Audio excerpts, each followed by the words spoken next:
کیا حکم ہے؟ ایک مولوی سے مسئلہ بتایا کہ اس کو نہ تو ذبح کر سکتے ہیں نہ فروخت کرنا جائز ہے، اللہ کی راہ میں وقف کر دیں۔ اللہ کی راہ وقف کرنے کا مطلب یہ کہ مولوی صاحب کو دے دیں، یہ ذرا گوشت ستھرا ہے نا، یہ مولوی نہیں دیو۔ کیسے عجیب لوگ ہیں، نہ ذبح کر سکتے ہیں، پھر کرنا کیا ہے اس کو؟ ایسے مولوی مسئلے پیش کرتے ہیں اور آپ سے سادے لوگ ان کی بات مان جاتے ہیں۔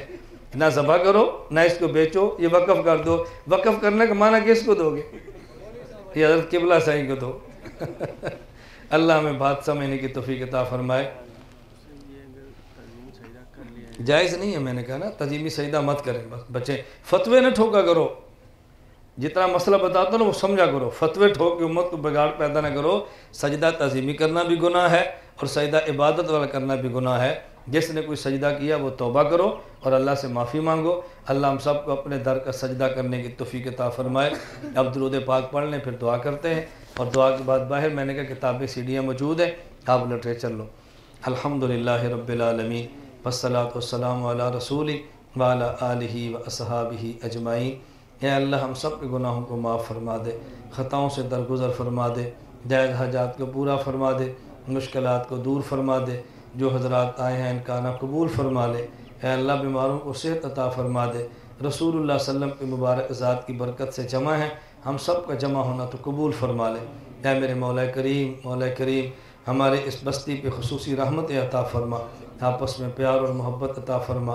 اللہ نفرت کو ختم فرما، رسول اللہ صلی اللہ علیہ وسلم کو سچا عاشق اور غلام بنا، ہم سب کا خاتمہ بالایمان فرما۔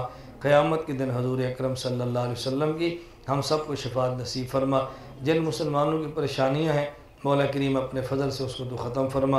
اے اللہ جو بے روزگار ہیں کاروبار عطا فرما، جن کے کاروبار اور دکانیں ہیں اللہ تو اس میں برکت عطا فرما۔ اے اللہ اس میں برکت عطا فرما۔ جو رشتوں اولاد کے رشتوں کے سلسلے میں پریشان ہیں اللہ تو ان کے جوڑ کے رشتے عطا فرما۔ جن کی اولاد نہیں نیک اولاد عطا فرما، جن کی اولاد ہے اللہ اس کو آنکھوں کی ٹھنڈک بنا دے۔ اجمعین برحمتک یا ارحم۔